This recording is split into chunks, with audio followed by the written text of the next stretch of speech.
Hello, and welcome back to What We Pod in the Shadows, where we are currently discussing Season 2 of What We Do in the Shadows. I'm Raven. And I'm Alison.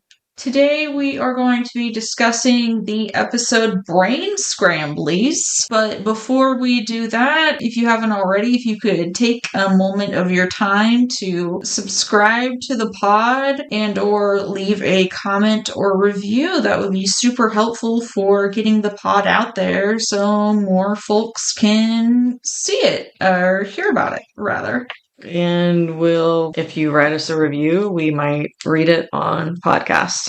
Our vampires have been invited to their neighbor Sean's superb owl party. They are stoked about owls. Colin tried to correct them, but they couldn't be dissuaded. So it's actually the Super Bowl. He's so much more excited if there were a superb owl party, too. That sounds fun as hell. They go over and remind each other the party will be all human and not to kill anyone. Sean and Charmaine argue a little and Colin soaks up the energy. Guillermo tries to find a fresh group of virgins. Colin is dicking around with Sean's TV and almost putting everyone to sleep. Charmaine has Nadja join the other wives in the kitchen, while Sean's brother asks the guy why he's not seen them during day games. They joke about them being vampires, so Laszlo and Nandor have a discussion in the bathroom and decide to double hypnotize Sean while pretending they're taking a poop together. And Sean calls them his European neighbors. It's like how excited they were about the owl and stuff. They're like, oh, what's the owl's temperament going to be tonight? Yeah. That was cute. Guillermo says finding groups of virgins online is difficult, but he finds a group of mosquito collectors online and thinks they'll be a great source of food for the vamps. When he gets there, however, the mosquito collectors turn out to be a group of vampire hunters. When they decide that Guillermo is cool, they flip over all their stuff and show off all their vampire hunting gear, and they say the mosquito hunting is a cover. The leader of the vampire hunters is Claude, played by Craig Robinson. Nandor and Laszlo trick Sean into giving them a tour of the house. Nadja watches the women pray about their shitty, lazy husbands, which makes her sad that they have to put up with them. They break out the wine, and Sean's mother comes downstairs and recognizes Nadja from her childhood. Nadja used to play with her all the time, begins not to recognize her back, and is like, sorry about your brain. I don't know if you said that. Charmaine says she has, dementia or something. Yeah, I forgot that to put that in, yeah. Sean shows his Hollywood memorabilia collection in the basement.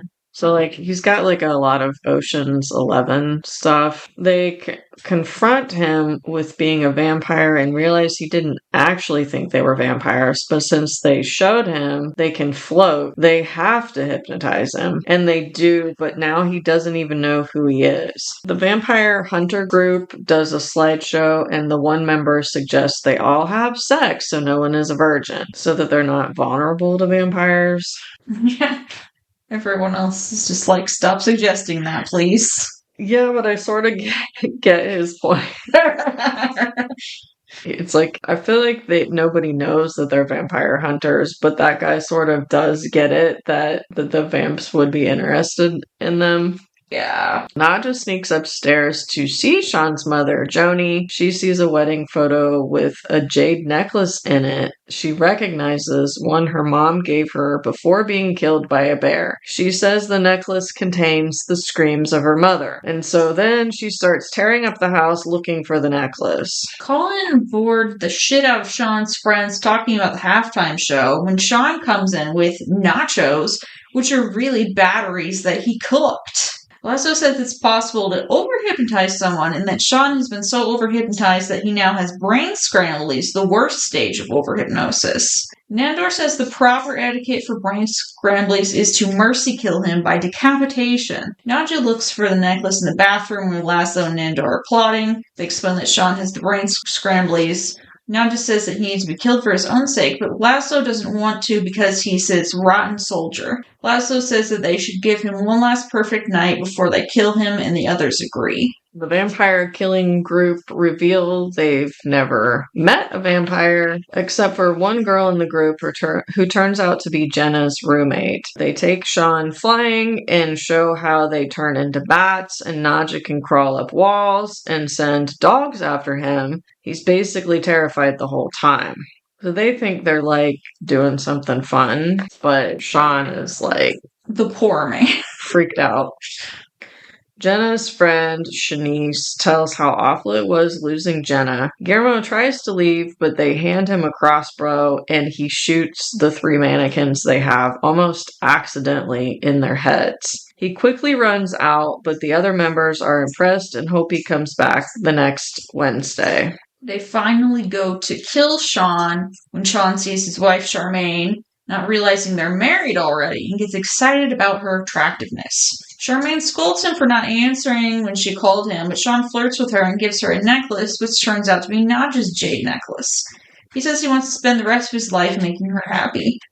Nadja wants the necklace back, but ultimately decides to get it when they die.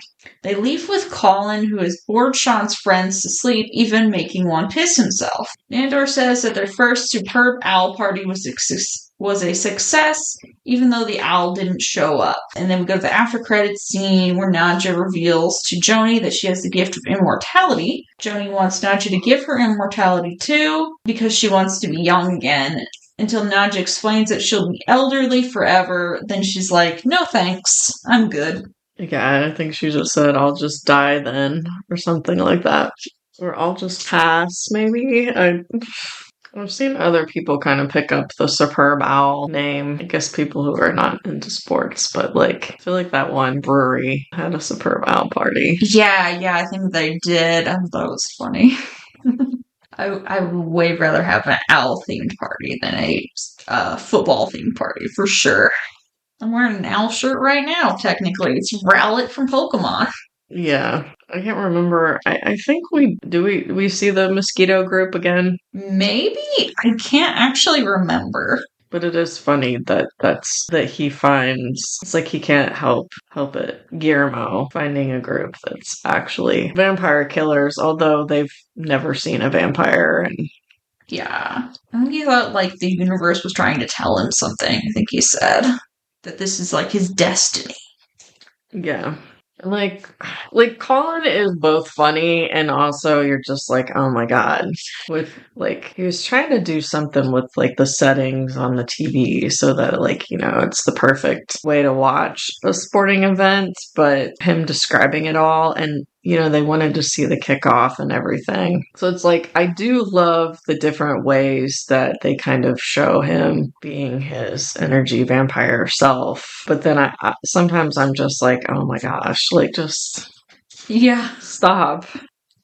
Because, I mean, some of these, I think it was the last Super Bowl, not the most current one, but the one before that, where there was like a commercial where they made it look like somebody was changing the channel. And I guess like a bunch of people, like, I don't know, broke their TVs or like punched a hole in the wall because they thought their wife or whatever was changing the channel. I vaguely remember that. So, like, Sean's family and friends and stuff, they were pretty patient with Colin. Yeah. Really. And I mean, them too, Laszlo and Nandor, thinking that they actually thought that they were vampires. Like, they just kind of made the joke and moved on, so I don't know why they took it so seriously. Yeah, I know. So, besides the mosquito collectors of the tri-state area, Guillermo, he was looking at jogging groups and incels.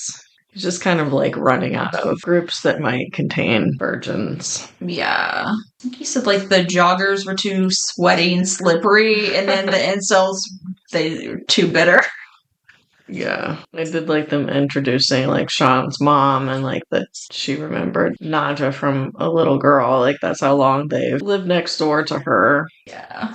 I kind of wish they would have had just like Nadja hypnotize Sean because she's so much better at it. She's so much more efficient at it. I feel like they should have known better than the two of them together. That of course it was gonna do it. They could have just one one of them do it, and if that wasn't enough, then the other one try, but I don't think they should have both done it at the same time, especially knowing that that's something that could happen. Yeah, and they immediately were like, we need to double hypnotize him. I'm sure there's like a million other things that Sean could have figured, like, noticed about them living next door that could have given away that they were vampires. I mean, even he still invited them over to this party. So, like, I really don't think, because people just don't think that they're real. Yeah. He's just like, holy shit, vampires are real. So he didn't even really think they were. It was even a possibility. It was just like, yeah. He thought they were like eccentric because they were from another culture. Just like a joke. Like a very quick joke. Them just wanting to, I don't know. It would have been a bad idea to murder their next door neighbor. Absolutely, because like, who are they gonna look at like next for that? Like, you look at probably family and then like people that they know and are friends with. Yeah, like he ends up dead after having a Super Bowl party. They're gonna wanna, the police are gonna wanna know who attended the party, and they're gonna question all those people. Absolutely, unless they like hypnotize everyone else, which would be a terrible idea to forget that they were there. I could see them being like, yeah, I know this hypnosis didn't work, but we should hypnotize everyone else too. Yeah. I'm not sure, like, initially that I recognized that chick as being Jenna's roommate. I mean, I do remember her existing, but yeah, not really what she looked like. That could be a completely different actress as far as I know, but because it is a different season.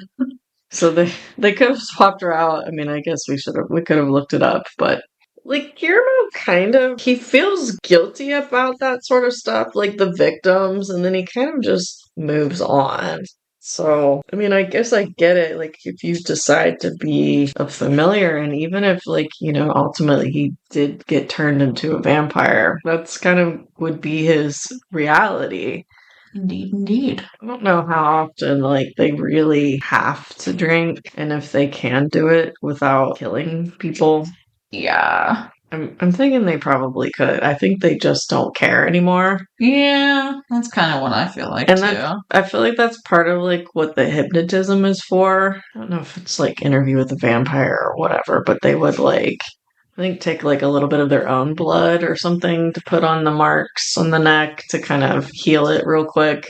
Yeah. So there weren't marks, or it could be like some other vampire series, but Yeah, that does sound familiar. I've just watched so many vampire things, so it just mixes together in my head. yeah. I think that group was fun though, so I do hope they like bring them back. Because like Chris Robinson's like a really good cameo. Yeah, it was fun to see him. Which, for those of you who don't immediately know who we're talking about, he was Daryl Knox. Yeah. Yeah, so I think we are going to end our discussion there. Again, if you haven't already subscribed or followed the pod and you've been enjoying the show, it would be super cool if you could do that. Or leave us a review or comment depending on what platform you're listening on. And we'll be discussing episode 4 of season 2, The Curse, next time. If you want to watch that ahead of time, so you're ready to listen to our summary. And then we also have another podcast, Mojo Jojo's Bizarre Adventure, where we're discussing Jojo's Bizarre Adventure and the classic Powerpuff Girls, alternating back and forth between seasons. So right now we're on JoJo. But if you want to listen to us discuss some animated shows, check us out there. Yeah, we have quite a bit more episodes of that than this, so we have like a nice little back catalog to go through. Yeah, I guess that's everything. So until next time, remember, you're dead and out of this world. Goodbye. Goodbye.